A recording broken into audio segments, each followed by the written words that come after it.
Next. தள்ளாடுறேனா தள்ளாடுறேனா. Next. என்னமோ அவ ஒருத்திக்கு மட்டும் தான் இடுப்பு இருக்கிற மாதிரி விடுக்கு விடுக்குன்னு ஆட்றா.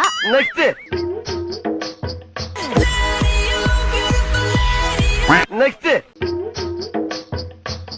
ஆயிரம் ஜன்னல் வீடு. நெக்ஸ்ட். புஷ்பா புஷ்பா ஆஜ். நெக்ஸ்ட். மச்சான் இங்க வந்து பாரு. ஆமா ஆய் போட மாதிரி ஒருத்த உட்காந்துட்டு இருக்கான். நெக்ஸ்ட்.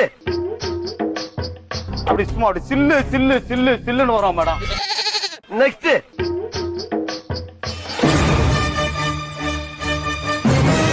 நெக்ஸ்ட்.